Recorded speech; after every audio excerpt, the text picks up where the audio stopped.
to Vernie Values. Today we're going to talk about gardening. Don't turn me off because this is very important. It's very important for black folks. It's very important that black folks have a garden in their yard. I live in St. Louis City where we have the 3-story houses, solid brick houses, and we're up on a hill.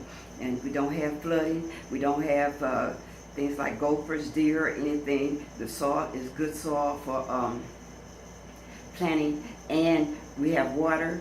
The city people, residents, they pay like one fee for once a month for water, and then the soil, like I said, the soil is excellent for growing.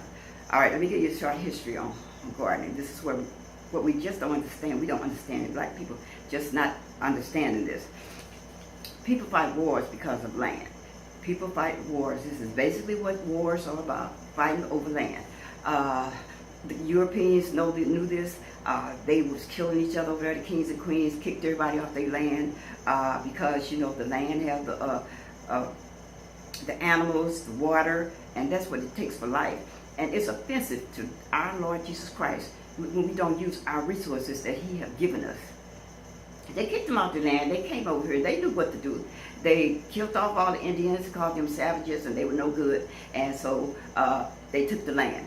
So land is just nothing to be trifled with. Land is very important. Like I said, our Lord Jesus Christ, if you don't make use of the resources that He give you, He will punish you for this. And I think we need to be told that we will get punished if we don't use our land.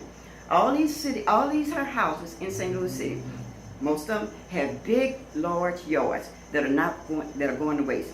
I drive through the alley. I see a couple of community gardens. No gardens, no vegetable gardens. So, all right, this is what we do. This is what we have to do. We must grow in our backyard. We must grow collard green, mustard greens, turnip greens, tomatoes, cucumbers, okra, onions, and garlic. These are things we must have. Sweet potatoes are good, but they take up a lot of space. Okay, so you can grow one or two to see how you can do. We got to get rid of these pit bulls and rock walters in the yard because they will destroy a garden. And what you paying, they're not carrying their weight, because what you paying for a pit bull and rock walter, you could go ahead and get you some good surveillance in your yard, to, you know, so you would know what's going on in your yard. And if you must have a pet, get one of them little small terriers. They're good. They love going around, you know, getting in everybody's business. So do that, and we must. If you cannot have a garden, you must have at least one fruit tree. You should have an apple tree, a pear tree. An apple tree must be a Granny Smith tree if you can't get another tree. Granny Smith is good for cooking and it's good for eating. You got to have a peach tree just because they just so darn good. I would have 2. I got 2.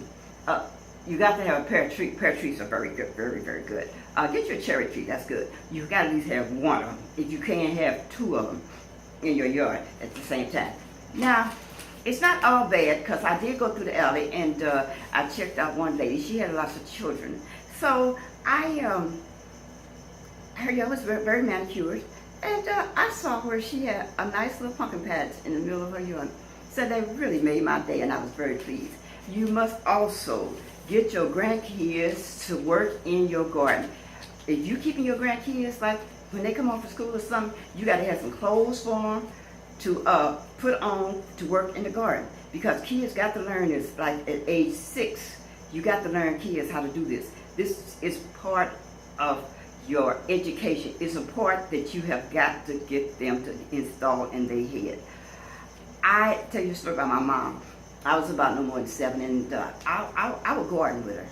And so she was watching me garden, and then what happened was, she asked me one day, she said, "Okay, Vernie, here, you plant this." I said, "Okay," so I planted. And she told me, I said, "Oh, Mom, you let me plant something important." She said, "Well, Vernie, I let you plant that because the things you've been planting have been growing very good." So she told me I had the magic touch to get things growing.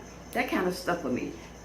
Get any kind of story you can to get your kids interested in gardening, because this is part of our natural resources that we are not utilizing, and it is an affront to Jesus Christ Do not use the natural resources you got. The people that own these houses, you are the king and queens of these houses. You make sure you run it efficiently. You should be getting fresh vegetables because it is good and it's nourishing to your body. Okay, these are Vernie values. Now, if you use these values, it would surely be very valuable to your finances and your bank account. Thank you.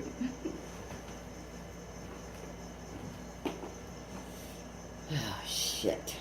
But it still didn't take